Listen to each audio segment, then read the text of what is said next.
Chris est un plongeur ultra expérimenté qui n'a pas l'habitude de faire de ces grandes erreurs. Pourtant, dans la mer du Nord, en 2012, il se retrouve coupé d'air et d'électricité à plus de 100 mètres de profondeur. Il se retrouve alors attaché à la ficelle qui lui permet de se maintenir au bateau et dérive à plusieurs centaines de mètres. Mais alors, comment il a fait pour survivre plus de 30 minutes sous l'eau? Nous sommes dans la mer du Nord, lors d'une nuit où Chris va descendre avec 3 autres plongeurs. En réalité, le métier de Chris est plongeur et il est habitué à faire ce genre de mouvement. La nuit est plutôt calme et aucune vague n'est à l'horizon, aucun danger ne se présage. Pourtant, ce qui va se passer cette nuit-là va marquer les esprits de tous les plongeurs qui étaient à bord du navire. Mais on n'en est pas là de l'histoire. Chris est actuellement en train de descendre à plus de 100 mètres de profondeur. Leur maison, c'est une chambre pressurisée à bord. Ils y vivent pendant des semaines, mangent, dorment et rigolent avec leurs 3 autres camarades. Mais lorsque les plongeurs doivent faire une mission, ils descendent avec une petite corde qui lui permet d'avoir de l'eau chaude, de l'électricité, la communication ou encore de l'air. Autrement dit, cette corde c'est toute leur vie. Ils n'ont pas intérêt de la lâcher ni de la casser. Un matin, Chris a l'obligation de faire une mission. Il part alors comme d'habitude sous l'eau. Mais quelques secondes plus tard, des ordres fusent à la radio. En effet, le bateau est en train de dériver et la traction est en train de se créer. Alors Chris essaye de toutes ses forces de revenir, mais quelques secondes plus tard, la corde lâche et il se retrouve tout seul, dans le noir, sans air, au froid. Autrement dit, il est très mal parti. Chris reste immédiatement rationnel. Il sait qu'il doit économiser ses mouvements pour garder de l'air et de l'énergie. Il n'a qu'un seul objectif, se faire repérer par les autres plongeurs pour qu'ils viennent le chercher. Mais Chris sait aussi que chaque minute compte et qu'il ne pourra pas passer sa vie éternellement sous l'eau. Alors, il essaye de remonter mais se rappelle rapidement que de toute façon, il ne pourra rien faire à cause de la pression. C'est alors que plusieurs idées fusent dans sa tête. Il se demande s'il devrait pas se laisser porter par le courant et mourir ainsi dans l'eau. Mais au fond, Chris est un battant. Il sait qu'il ne doit pas abandonner. Il sait qu'il y a encore une petite lueur d'espoir alors que personne ne parierait sur lui. À bord du bateau, c'est l'urgence. On hurle des directions, on relance le système, on ramène le navire au-dessus de la zone.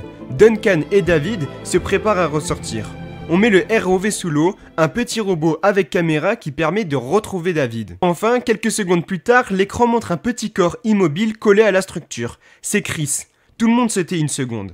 Puis, tout repart. On oriente la cloche, on aligne, on descend. Les plongeurs aperçoivent quelque chose. Chris respire encore, il est encore vivant et on peut encore le sauver. Alors tous les plongeurs redoublent d'efforts pour pouvoir essayer de sauver Chris. Duncan et David, les 2 autres plongeurs, sortent, glissent jusqu'à la glisse, ils le saisissent avec un harnais et lui passent un détendeur de secours. Mais Chris et David savent aussi très bien que la partie n'est pas gagnée, il doit encore faire face à la pression, le froid et surtout la profondeur. Geste après geste, les 2 autres plongeurs réussissent à le ramener dans la petite maison dépressurisée. On met directement une couverture de survie sur Chris et on lui applique les premiers gestes de secours. Quelques secondes plus tard, tout le monde explose de joie. On voit enfin que Chris ouvre les yeux. Il ne parle pas, il ne respire pas beaucoup, mais il est content. On le voit au fond de lui. Chris est très rapidement amené à l'hôpital et on fait de nombreux examens pour comprendre comment il a survécu.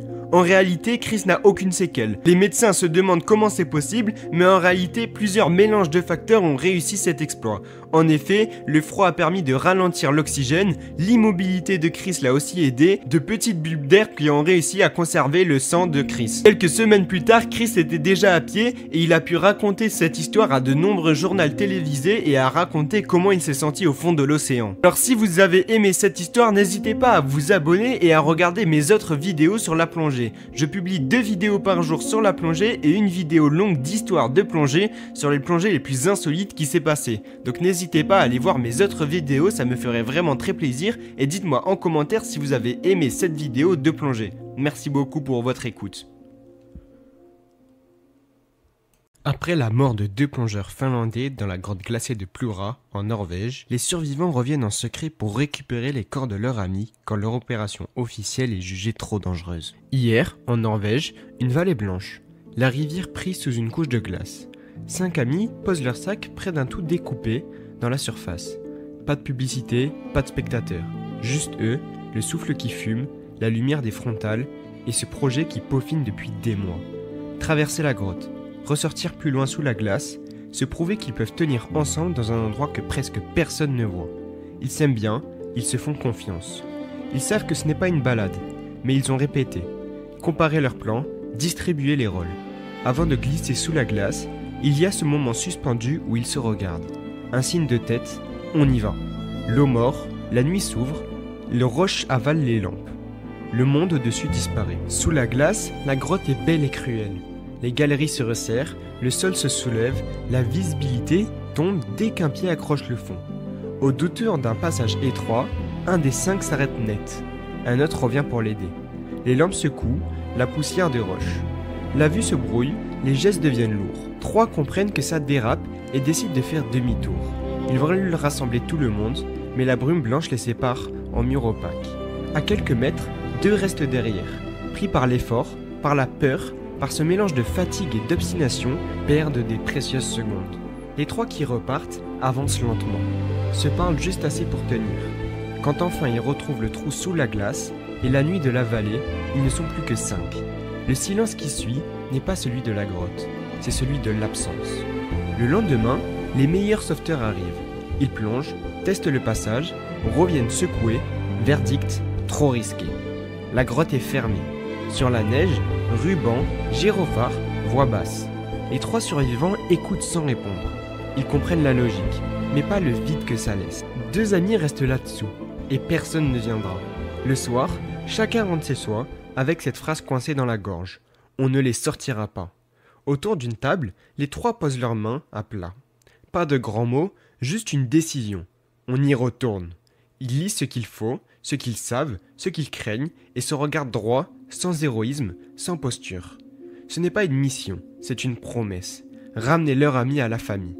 Ils ne demandent plus la permission, ils fixent une date, ils savent qu'ils ont peur, et ils iront quand même. Nuit froide, souffle qui fume, ils découpent la glace, sans un mot, et glissent dessous.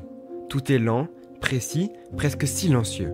Les passages étroits reviennent comme des souvenirs qu'on voudrait éviter. Le cœur cogne, les gestes restent calmes. Au fond, ils retrouvent l'endroit où tout s'est brisé. Ils s'arrêtent une seconde, baissent la tête, puis se remettent au travail. La peur est là, mais elle n'est pas le volant. Ce qui conduit, c'est la tendresse. Ils les trouvent, le temps se serre, le monde se rétrécit et a des gestes simples. Tenir, envelopper, avancer doucement. Pas de précipitation, pas de bravade. Juste de la patience et du respect. Le chemin du retour paraît 3 fois plus long. Par moments, un regard croisé suffit pour reprendre courage. Quand enfin la lumière grise filtre sous le trou de la glace, ils ne parlent pas. Ils hissent, ils respirent, ils pleurent en silence. La police écoute, pèse, puis ne poursuit pas. Les familles remercient, la presse parle de folie et de courage à la fois. Les 3 survivants restent discrets. Ils racontent ce qu'il faut, pas plus. Ils disent surtout ce qui compte, choisir ses limites, renoncer quand il faut, et si tout casse, tenir parole. Chaque hiver, ils reviennent poser une bougie au bord de l'eau gelée.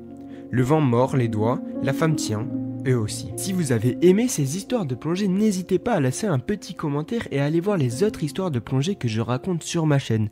J'en fais une par jour, donc si vous aimez la plongée et des histoires comme ça, n'hésitez pas à aller